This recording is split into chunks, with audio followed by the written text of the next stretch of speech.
오늘 설교 성경 본문 말씀 제가 봉독하겠습니다. 구약 성경 창세기 12장 1절부터 4절입니다. 거룩하신 하나님의 말씀입니다. 여호와께서 아브라함에게 이르시되 너는 너의 고향과 친척과 아버지의 집을 떠나 내가 네게 보여줄 땅으로 가라. 내가 너로 큰 민족을 이루고 네게 복을 주어 네 이름을 창대하게 하리니 너는 복이 될지라. 너를 축복하는 자에게는 내가 복을 내리고 너를 저주하는 자에게는 내가 저주하리니 땅의 모든 족속이 너로 말미암아 복을 얻을 것이라 하신지라.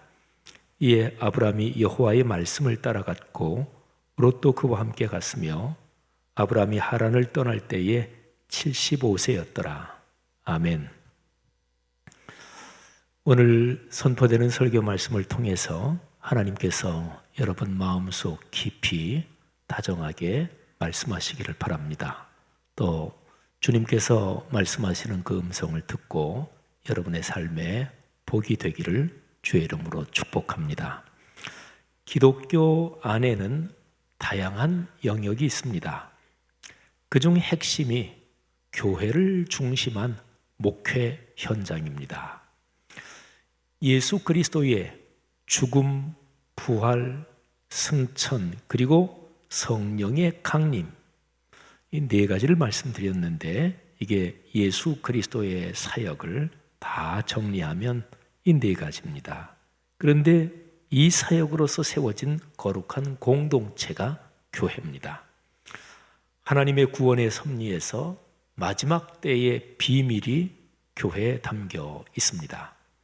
여기에서 하나님의 말씀이 선포되고 또 작동되기 시작합니다. 교회의 모든 사역을 목회라고 표현할 수 있습니다. 목회, 제가 지금 말씀드린 것처럼 교회의 모든 사역을 목회로 표현할 때 이 목회는 목회자, 목사나 전도사만 하는 게 아니고요. 장로님, 권사님, 집사님 또는 성도들 모두가 교회를 섬기며 사역하는 그 모든 것을 통틀어서 목회라고 하는 거지요. 그런데 목회와 뗄 수 없이 연결된 것이 신학의 기능입니다. 신학은 하나님의 말씀인 성경을 근거로 삼고 기독교의 바른 가르침과 선포를 검증하는 역할을 합니다.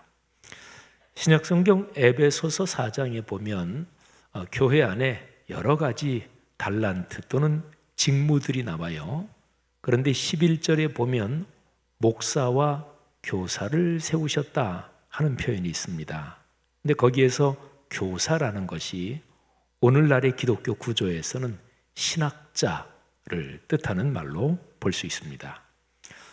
평범한 그리스도인에게는 신학의 기능과 중요성이 잘 보이지 않습니다.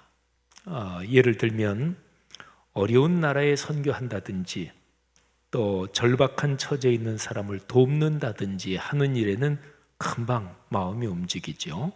하지만 신학적인 연구를 지원한다, 이런 거는 마음에 잘 와닿지 않습니다. 그러나 신학의 기능은 참 중요합니다. 신학은 목회를 위한 토대입니다. 목회 현장을 받쳐주는 기둥입니다. 목회자가 되려면 어느 교단이나 막론하고 다 신학교에서 공부하는 과정이 필수입니다. 그러니까 신학이 건강해야 목회가 건강합니다. 신학이 빈약하고 또 신학적인 토대가 없는 목회는 사실은 병들고 엇나가는 길로 가는 경우가 많습니다.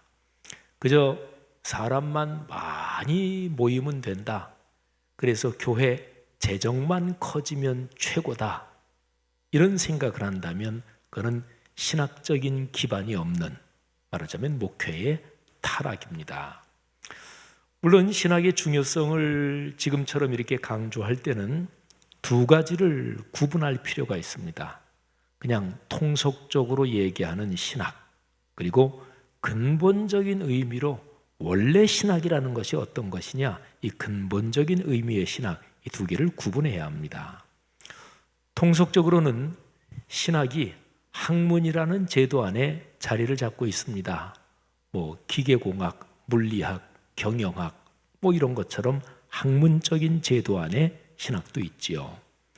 신학대학교의 교수직은 다른 일반 교수직과 마찬가지로 신학을 공부한 사람들 누구나 차지하고 싶은 목표이기도 합니다. 말하자면 직업적인 성공의 목표지요.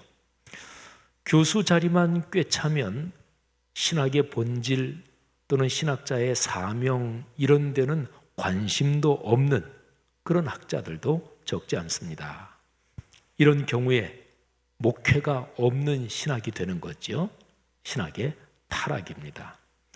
이런 신학은 목회에 도움이 되지 않습니다. 오히려 목회를 방해합니다.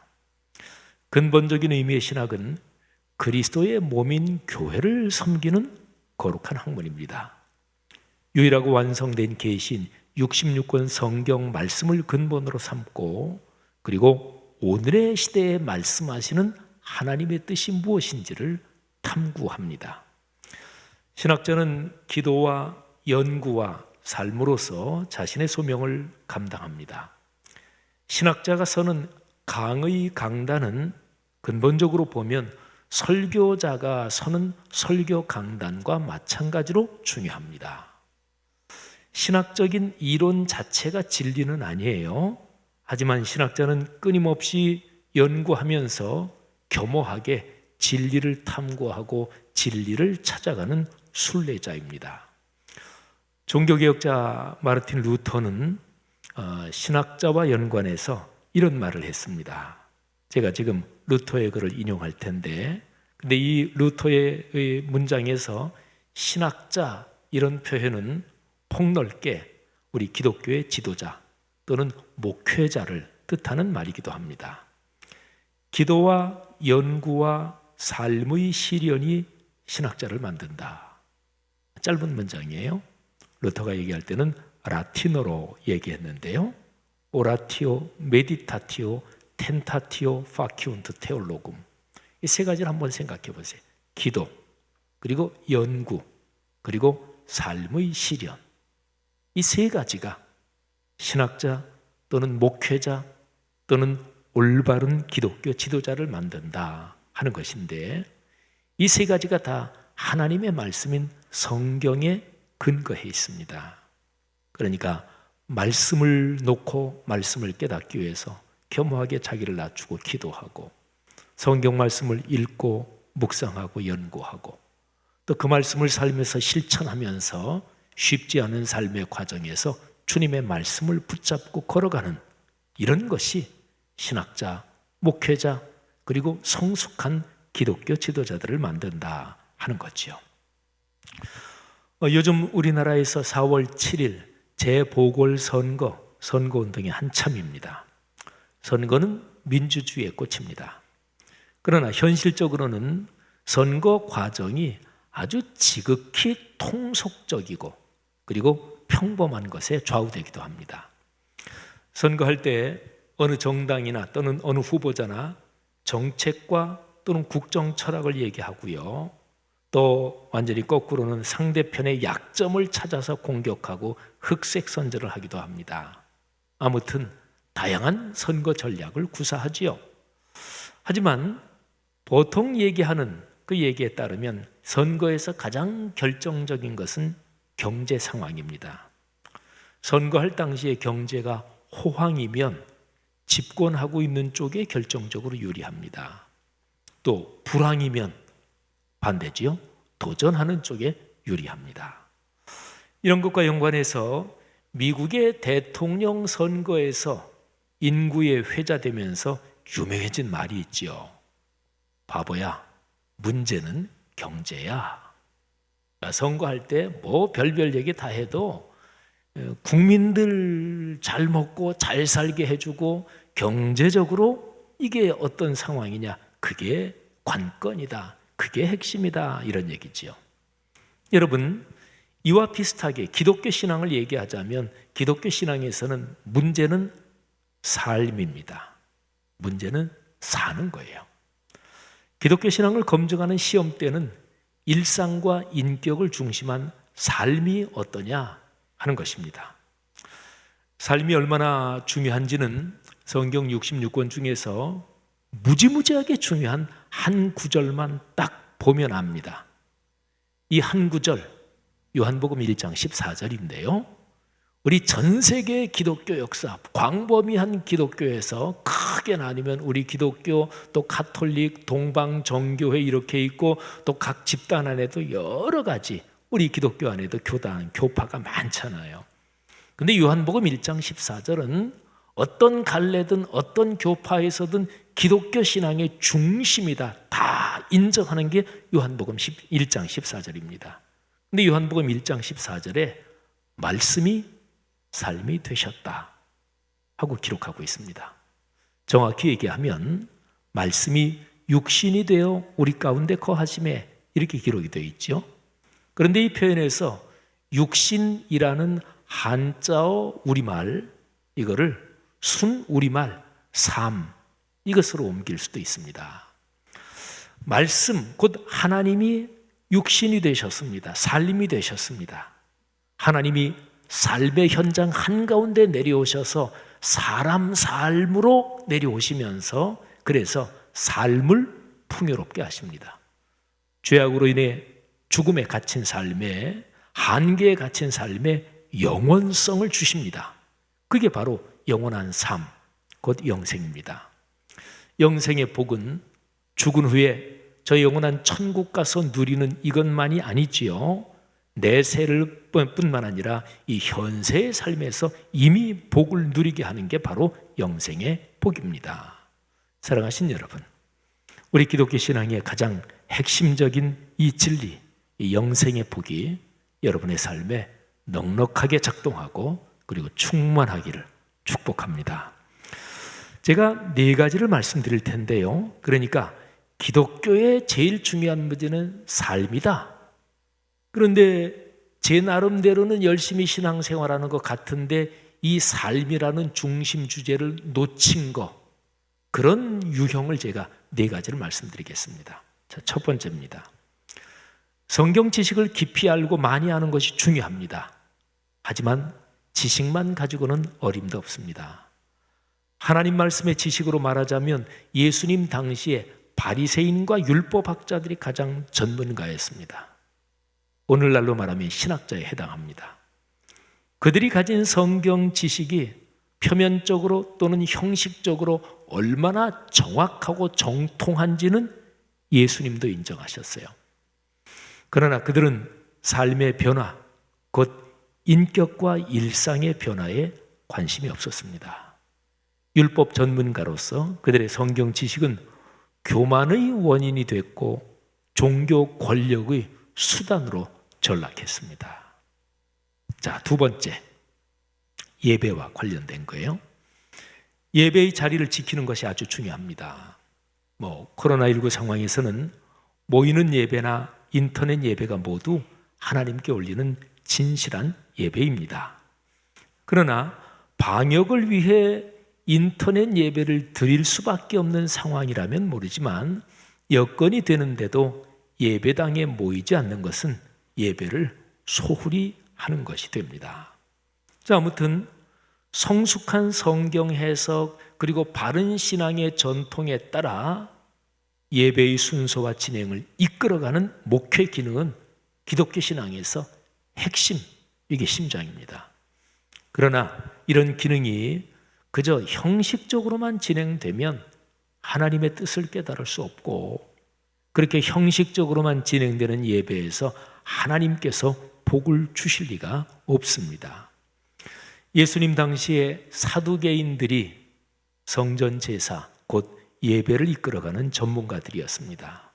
사두개인들은 구약 시대부터 전해져 내려오는 제사의 전통을 이어가는 제사장 가문 사람들입니다. 어떤 경우에도 제사의 전통이 끊어지지 않도록 목숨을 걸고 예전과 성전을 지켜온 사람들이 그들이었습니다. 그러나 문제가 있었습니다.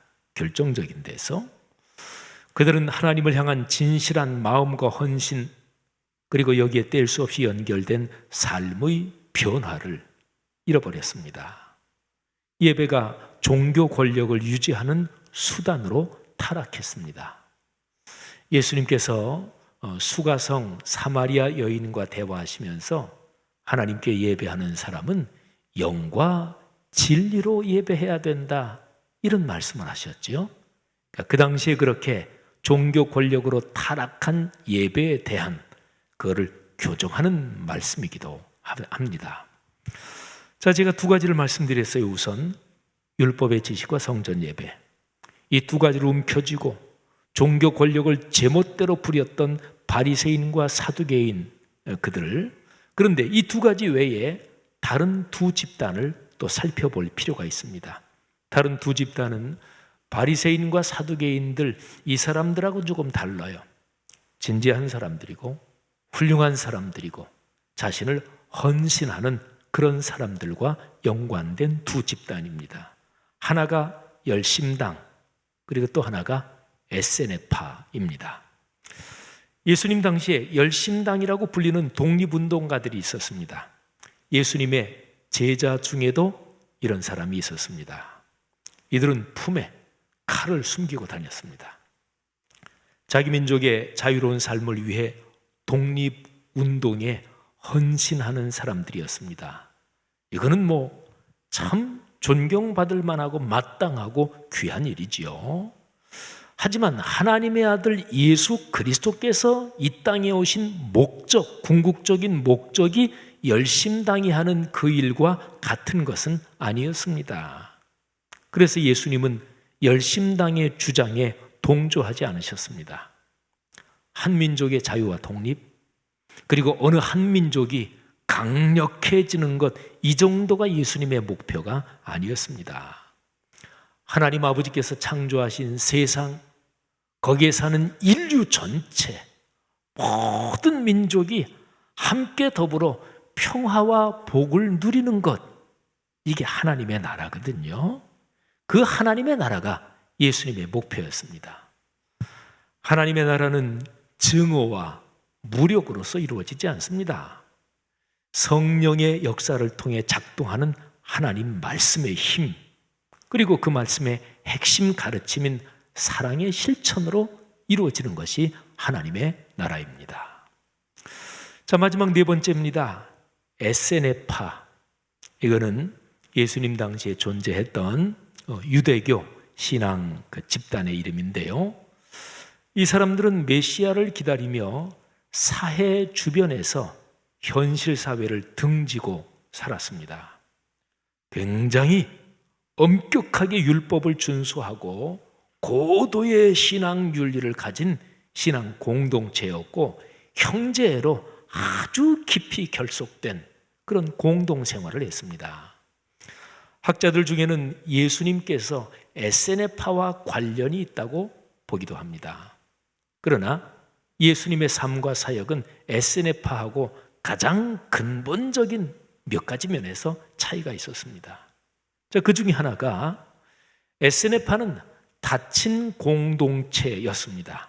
그러니까 굉장히 엄격한 규율에 따라서 에세네파의 공동체로 사람을 받아들일 때는 무지무지하게 엄격한 심사 또는 검토를 거쳐서 받아들이고, 공동체 안에서 누가 잘못하면 엄하게 징계하고, 심한 경우에는 공동체에서 축출합니다.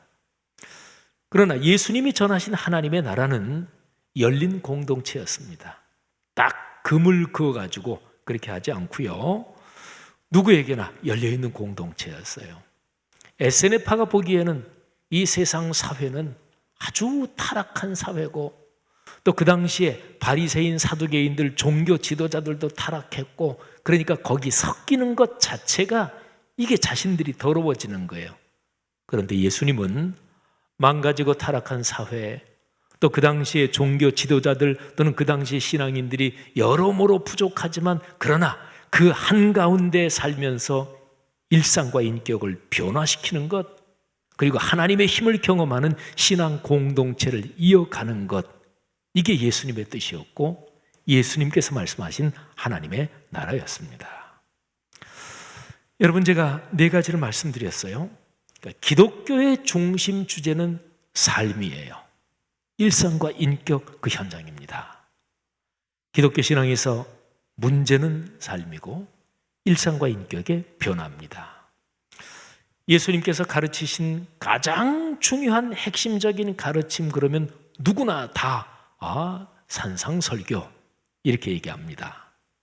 그리고 예수님께서 가르쳐 주신 비유 이야기에서 어느 하나를 대표적으로 꼽아라 그러면 저는 주저없이 선한 사마리아 사람 이야기 이렇게 꼽습니다.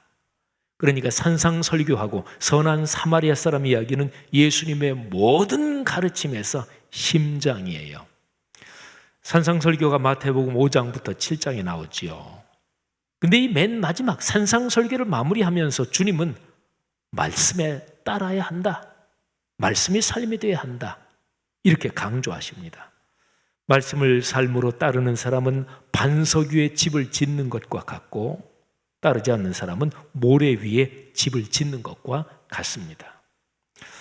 자, 삶의 변화가 산상설교의 결론이라는 얘기죠. 자, 그리고 선한 사마리아 사람 이야기 누가복음 15장에 나오죠. 근데 이 이야기의 마지막도 마찬가지입니다. 선한 사마리아 사람 이야기의 가장 마지막은 예수님의 이런 말씀으로 끝나요. 가서 너도 이와 같이 하라. 듣지만 말고, 내가 가지고 있는 성경 지식으로만 말고, 율법학자가 100점짜리 대답을 했는데 주님께서는 내 대답은 100점짜리인데 근데 이제 하나 남은 중요한 게 내가 그렇게 살아라. 곧 삶으로 실천해야 한다. 오늘 하루 내가 만나는 어려운 사람에게 사랑을 실천하는 것이 주님의 뜻이라는 얘기죠. 기독교 신앙의 중심은 삶이에요. 미국 선거에서 유명해진 그 얘기 표현을 그대로 빌려서 한번 얘기해 본다면 이렇게 되는 거지요.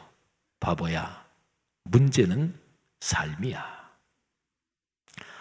성도 여러분들이요, 창세기 12장 1절부터 3절에 담긴 가르침, 비움, 채움, 나눔의 복, 이게 하나님께서 사람에게 주시는 모든 복의 근본 원리입니다. 창세기 3장에 인간의 최초의 타락 사건이 기록되어 있고 그 이후에 인간의 죄악이 점점 깊어지고 독해지고 거칠어지면서 창세기 11장 바벨탑 사건에서 극에 다다릅니다. 근데 그 즈음에 하나님께서 인류를 구원하시려고 근본적이고 큰 계획을 세우십니다. 그런데 그 계획의 중심에 바로 비움, 채움, 나눔의 가르침이 들어있는 거예요. 하나님께서 이 가르침으로 창조의 복을 회복시키시고 그리고 또 구원의 복을 주십니다. 하나님께서는 이 복된 가르침을 아브라함에게 계시하셨고 그리고 예수 그리스도의 사역에서 완성하셨습니다. 하나님께서 성령의 역사로 그리스도인에게 주시는 복 또는 이 세상 전체에 주시는 모든 복은 그 근본 구조가 비움, 채움, 나눔입니다. 이거는 예수 믿는 사람들이 받는 복만이 아니라 예수 안 믿는 일반 어떤 사람이 받는 복도 다 이게 이제 근본 구조여야 되는 거예요. 한번 생각해 보세요. 예수 안 믿는 어떤 사람, 예수 믿는 사람도 마찬가지고 어떤 사람이 아유 나 복 받았어 이렇게 얘기하는데 그러면 한번 비움, 채움, 나눔으로 한번 관찰해 보자.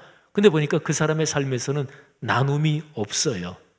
그 복 아닙니다. 어떤 사람이 복을 받았다고 하는데 근데 그 사람이 복을 받는 과정 가운데서 비움이 없어. 그 사람은 처음부터 요지부동으로 초지일관하게 강력한 욕망과 욕심을 가지고 끌어모았어. 비움의 과정이 없었어. 그 복 아닙니다. 복처럼 보이지만 결국에는 자기가 복이라고 하는 것이 자기를 파멸시킬 것입니다. 그러니까 신앙을 가진 사람이든 신앙을 가지지 않은 사람이든 하나님께서 창조하신 세상에서 진정한 복이라고 할 수 있는 모든 것은 비움, 채움, 나눔의 구조 속에 있다는 거지요. 이 가르침이 참으로 중요합니다. 그런데요, 또 한편으로 이 가르침만큼 중요한 것은 비움, 채움, 나눔의 이 가르침을 삶으로 따르느냐, 이게 중요합니다. 이런 점에서 창세기 12장 4절이 중요한 거예요. 창세기 12장의 4절, 그러니까 1절부터 4절은 두 두 부분으로 구성되어 있습니다. 1절부터 3절은 하나님께서 아브라함에게 주시는 복의 원리에 대한 가르침, 비움, 체험, 나눔이고요. 그리고 4절은 하나님이 주신 가르침에 대해서 아브라함이 반응하는 내용이 거기에 들어 있습니다. 하나님께서 1, 2, 3절 비움, 체험, 나눔을 쭉 말씀해 주시고 나서 다음과 같은 말씀으로 하나님의 말씀을 마무리하십니다. 제가 한번 하나님께서 아브라함에게 말씀하시는 1인칭 화법으로 한번 상상하면서 구성해 봤는데 들어보십시오. 자, 비움, 체험, 나눔, 그건 이미 이제 설명을 끝내셨어요. 그리고 이제 말씀하시는 거예요. 아브라함아, 내가 네게 복의 원리를 다 얘기했다. 이해하고 기억하기 쉽도록 아주 짧게 얘기했다. 비움, 체험, 나눔이다. 내가 만든 세상에서 복을 누리고 사는 방법이 이것이다. 복을 누리고 나누는 것과 연관해서 내가 내게 숨겨놓은 것은 이제 아무것도 없다. 나는 너를 각별하게 사랑한다. 내가 복을 받고 누리고 나누기를 나는 간절히 바란다. 나는 최선을 다해서 내게 얘기했다. 내 얘기는 끝났다. 이제는 네 차례다. 복을 누리고 나누느냐? 이 공은 이제 내게 넘어갔다. 자, 아브라함이 어떻게 반응했을까요? 창세기 12장 1절부터 4절의 장면은 아브라함이 하란에 살 때였습니다. 아브라함의 원래 고향은 갈대아 땅 우르지요. 그러니까 하나님이 아브라함을 부르신 것, 소명을 얘기하자면 첫 번째가 우르에 살고 있을 때, 그리고 지금 하란에 살고 있을 때는 두 번째 부르심입니다. 첫 번째 소명을 받았을 때 아브라함은 하나님의 명령대로 가나안 땅까지 가지 못했습니다. 도중 하차해서 하란에 살았습니다. 이제 하나님께서 두 번째로 부르십니다. 자, 아브라함이 어떻게 반응했을까요? 4절에 그 반응이 나옵니다. 이 아브라함이 여호와의 말씀을 따라갔고 롯도 그와 함께 갔으며 아브라함이 하란을 떠날 때에 75세였더라. 아멘. 여러분, 여기에서 말씀을 따라갔다, 이 표현이 중요합니다. 아브라함은 소명에 단번에 온전히 순종하지는 못했지만 중요한 점이 그의 인생 여정에서 하나님이 다시금 부르실 때마다 어쨌든 순종으로 반응했습니다. 비움, 체험, 나눔을 말씀한 창세기 12장 1절부터 3절의 복이 아브라함이 다시금 순종함으로써 아브라함의 것이 되는 거예요. 그의 삶에서 이 말씀이 작동하기 시작합니다. 아브라함이 창세기 12장 그 상황에서 아직까지 그의 인생 여정은 멀어요. 아직 많이 남았어요. 하지만 아브라함은 그 이후로 삶의 여정을 그렇게 말씀을 삶으로 살아내며 걸어가게 될 것입니다. 자, 성도 여러분, 여러분과 저 우리의 삶의 상황에 이 말씀의 가르침을 적용해 보십시다. 말씀을 따라가는 것이 복입니다. 이것이 기독교입니다. 하란을 떠나면서 아브라함이 롯을 데리고 가는 것이 흠이긴 합니다. 아브라함은 롯으로 대를 이을 생각을 했겠습니다만 하나님은 나중에 아브라함이 롯과 갈라지게 하시지요. 여러분, 우리는 누구나 다 완전하지 못합니다. 하나님의 뜻을 한 번에 다 알지도 못합니다. 또 안다고 해도 아는 것 그 범위까지도 우리는 다 순종하지 못합니다. 그러나 중요한 것은 내 삶의 여정 어느 때 어떤 상황에서라도 하나님께서 내게 말씀을 들려주실 때 그때 그 말씀을 듣고 거기에 순종하는 것이 중요합니다. 하나님께서 요즘 여러분에게 어떤 말씀을 들려주십니까? 예배를 통해서, 특히 예배 중에 설교 말씀을 통해서 여러분 마음에 와 닿는 주님의 음성이 무엇입니까? 여러분이 개인적으로 말씀 묵상하는 시간에 또는 생활 중에 여러 상황을 통해서 주님께서 여러분에게 주시는 음성이 무엇입니까? 여러분 어떤 것이든지 주님께서 들려주시는 음성에 반응하며 용감하게 결단하십시오. 그렇게 살겠다고 고백하십시오. 그렇게 결단하고 고백하는 사람에게는 주님께서 거룩하고 신령한 능력을 주셔서 그렇게 할 수 있는 힘을 주실 것을 믿으시기를 바랍니다. 아주 분명한 사실이 있습니다. 하나님 아버지께서 여러분을 사랑하십니다. 전지전능하신 우리 아버지 하나님께서 여러분에게 복을 주십니다. 이 확신을 갖고 여러분에게 다가오는 주님의 말씀을 따라가는 그런 귀한 복이 이번 한 주간도 여러분의 삶에서 넉넉하기를 주의 이름으로 축복합니다.